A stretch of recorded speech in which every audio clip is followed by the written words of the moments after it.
शिंदे गुट की वरिष्ठ नेता नीलम गोरे द्वारा उद्धव ठाकरे पर लगाए गए गंभीर आरोपों के बाद ठाकरे गुट ने आक्रामक रुख अपनाया है।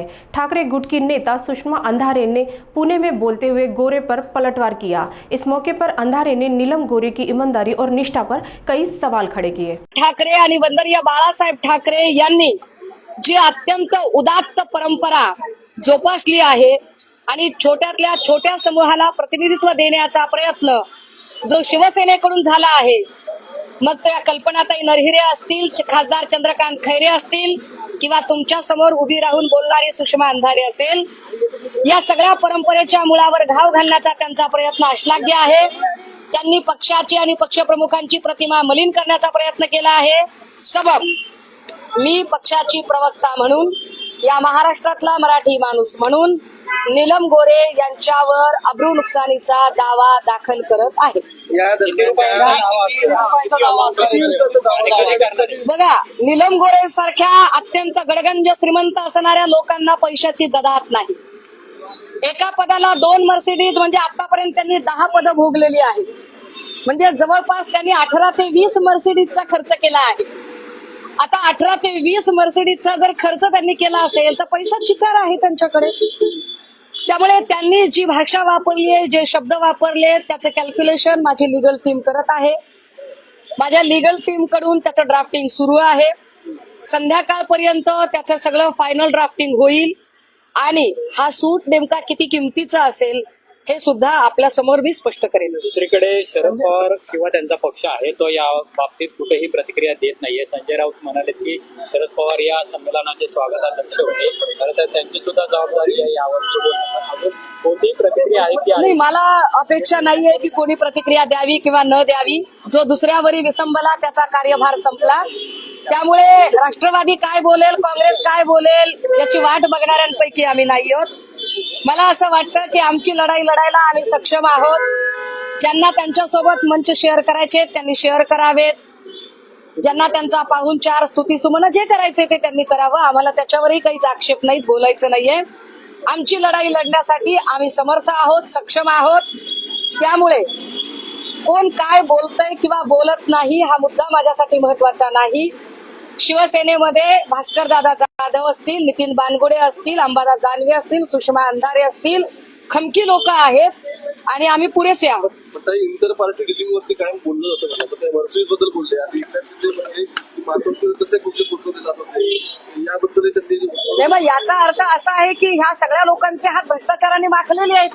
उलट माझं असं म्हणणं आहे की जर असे व्यवहार होत असतील, कारण मला तर पक्षात येऊन 2-2.5 वर्ष झाली, त्या 25-30 वर्ष पक्षात होत्या आणि त्या असतानाचा काळ त्या सांगत आहेत। जर त्या असतानाच्या काळात असं काही घडत असेल तर निश्चितपणे त्याच्या लाभार्थी त्या स्वतः असतील। कारण त्यांनी काल म्हटलं की कलेक्शनचं काम एकनाथ शिंदेवर होतं। त्यामुळे एकनाथ शिंदेला आणि नीलम गोरे या दोघांनाच माहिती असेल की नेमकं किती कलेक्शन झालंय आणि किती नाही। त्यामुळे एकनाथ शिंदेकडे कलेक्शन होतं असं जेव्हा नीलम गोरेंनी काल सांगितलेलं आहे, तर एकनाथ शिंदेची सुद्धा आता ही जबाबदारी आहे की नीलम गोरेंनी सांगितलेलं कलेक्शन किती त्यांच्याकडे आहे, काय काय आहे त्याची टिप्पणी त्यांनी जाहीर केली पाहिजे। असं म्हणाले की ही सगळी घटना जी आहे माझ्या बाबतीमध्ये घडलेली नाही, मात्र मला त्या घटनेचा अनुभव आला तेव्हा इतरांकडून मी ते ऐकलेलं आहे। नाही, इतरांकडून ऐकून कसं काय तुम्ही बोलू शकता? इतरांनी जर शेण खाल्ल्याची बातमी दिली तर शेण खाल्ल्याच्या बातमीवर त्या शिक्कामोर्तब करणार आहेत का? नीलम गोरे म्हणजे कुणी गल्लीतली लल्लू पंजू बाई नाहीये। नीलम गोरे पक्षाने ज्यांना 4 वेळाची आमदारकी दिली आणि ज्यांना विधान परिषदेच्या सभापती पदापर्यंत पोहोचवलं, अशा एका महिलेकडून आलेलं वक्तव्य आहे। त्यामुळे त्यांचं वक्तव्य इतकं बेसलेस आणि इतकं बेताल असू शकत नाही। त्यांनी त्यांचं म्हणणं सिद्ध करावं लागेल, ते कोर्टात सिद्ध करावं लागेल, अन्यथा नाक घासून माफी मागावी लागेल। संजय राऊतांनी आज जी भाषा वापरली की त्या निर्लज्ज बाई आहेत किंवा नमक हराम आहेत, संजय राऊत असं म्हणाले की मी त्या पदावरती बोललो नाही, व्यक्तीवरती बोललो। एखाद्या महिलेविषयी अशा पद्धतीने शब्द वापरणं, एक लक्षात घ्या, ऐका, हे असले विक्टिम कार्ड खेळणं बंद करा आणि ह्या सुसंस्कृत भाषा बी बंद करा। त्या मार्कडवाडीमध्ये गोपीचंद पडळकर आणि सदाभाऊ खोतला जेव्हा पाठवलं आणि पवार साहेबांच्या आजारावर आणि त्यांच्या चेहऱ्यावर अत्यंत गलिच्छ भाषेत टिप्पण्या झाल्या, त्यावेळेला फिदी हसणारे हेच भाजपाई होते ना। त्यावेळेला सुसंस्कृतता आठवली नाही यांना। सुप्रिया सुळे यांच्याबद्दल भिकारचोट शब्द वापरणाऱ्या अब्दुल सत्ताराला मंत्रिपद देताना तेव्हा सुसंस्कृतता आठवली नाही. पूजा चव्हाणच्या बलात्काराचा आरोप असलेल्या संजय राठोडला मंत्रिपद देताना सुसंस्कृतपणा आठवला नाही. सुषमा अंधारेबद्दल अत्यंत गलिच्छ भाषेत बोलणारा वाचाल वापरणं एक लक्षात घ्या. ऐका हे असले विक्टीम कार्ड खेळणं बंद करा आणि ह्या सुसंस्कृत भाषा बी बंद करा. त्या मार्कडवाडीमध्ये गोपीचंद पडळकर आणि सदाभाऊ खोतला जेव्हा पाठवलं आणि पवार साहेबांच्या आजारावर आणि त्यांच्या चेहऱ्यावर अत्यंत गलिच्छ भाषेत टिप्पण्या झाल्या, त्यावेळेला फिदी फिदी हसणारे हेच भाजपाई होते ना. त्यावेळेला सुसंस्कृतता आठवली नाही यांना. सुप्रिया सुळे यांच्याबद्दल भिकारचोट शब्द वापरणाऱ्या अब्दुल सत्ताराला मंत्रिपद देताना तेव्हा सुसंस्कृतता आठवली नाही. पूजा चव्हाणच्या बलात्काराचा आरोप असलेल्या संजय राठोडला मंत्रिपद देताना सुसंस्कृतपणा आठवला नाही. सुषमा अंधारेबद्दल अत्यंत गलिच्छ भाषेत बोलणारा वाचाल शिवराळ संजय शिरसाट, त्यावेळेला तुम्हाला सुसंस्कृतपणा आठवला नाही. बात निकलेगी तो दूर तलक जाएगी. नीलम गोरे आमचं तेनं लागतात. कर्तृत्व नसताना अनेक लोकांची संधी अडवून नीलम गोरेंनी अनेक पदं उपभोगली. मला अशी वेळ त्यांनी आणू नये की मी पत्रकार परिषद घेऊन भारी बहुजन महासंघापासून, आय रिपीट वन्स अगेन, भारी बहुजन महासंघामध्ये प्रकाश आंबेडकरांच्या सहकारी म्हणून काम करत होत्या तेव्हापासून ते आतापर्यंत त्यांनी काय काय केलं, काय काय नाही केलं, या सगळ्या गोष्टी मला बाहेर काढाव्या लागतील. आणि त्याची साक्ष देणारे असंख्य लोक आहेत. प्राध्यापक महेंद्र कांबळे असतील, जयदेव गायकवाड असतील, उषा दराडे असतील, किंवा कितीतरी चळवळीतले लोक आहेत. अगदी आमदार पाशा पटेलांचा काल फोन आला. पाशा पटेलांनी म्हणा इतकं दिल्यावर कसं काय बाईंनी इतकं बेताल वक्तव्य करावं. म्हणजे कुणालाही हे वक्तव्य पटलेलं नाही, चळवळीतल्या अनेक लोक. त्यामुळे नीलम गोरेंनी बोलताना इथून पुढे थोडासा आपल्या वयाचा, पदाचा आब राखावा. आम्हाला नाहीतर त्याचा विसर पडेल. त्यांनी माफी जरी मागितली, नीलम गोरेंनी नाक घासून जरी माफी मागितली, तरी आमचा लढा असेल.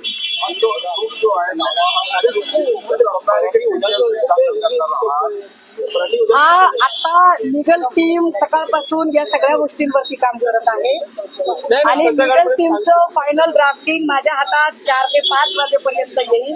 तेव्हा मी अजून माहिती माझ्या अधिकृत अकाउंट वरून ही सगळी आपल्यापर्यंत पोहोचले.